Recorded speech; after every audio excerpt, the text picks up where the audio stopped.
Okay, that's right, the pit barrel. Now, if you're not familiar with this, this is the 18, or 18.5, I think. But anyways, it's a really cool thing to cook with. Really easy, just direct over the flames. Let me give you a quick tour here. Obviously, you know, the lid with the bent horseshoe, which is pretty cool, and it'll hang on the side, or you can hang it on the side there, which is also a horseshoe. And inside you have, here, let me give you a glimpse into here, and right away you see these wrought iron steel rods. Now these are what you hang meat on, like ribs or chicken, which we've done in the past. And they also regulate the airflow in this thing. So these being in these holes control how much air and circulation you get.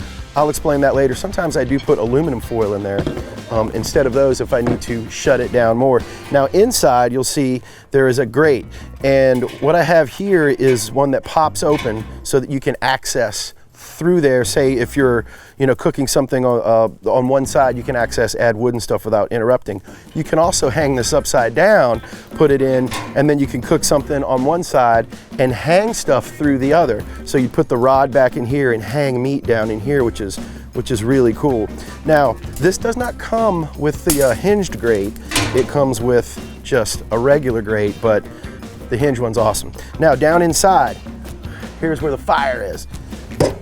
So this is basically your firebox in a sense. This is where all your charcoal goes and your wood. Let me bring this over here for a second and show you.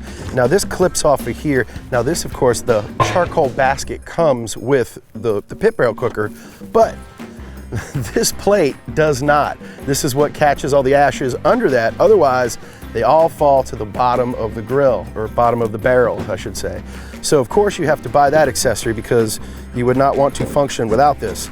It's a little quirky, hooking it and moving it and getting it in and out, but anyways, it works. Now inside you can see it's basically just a damn empty barrel.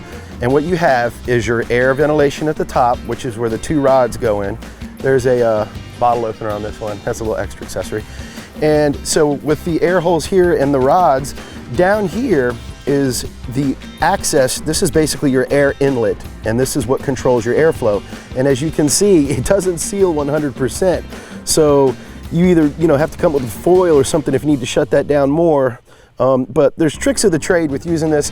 And basically I would say, just like any other cooker, it is a trial and error. You have to work with these things and, you know, kind of learn how they cook.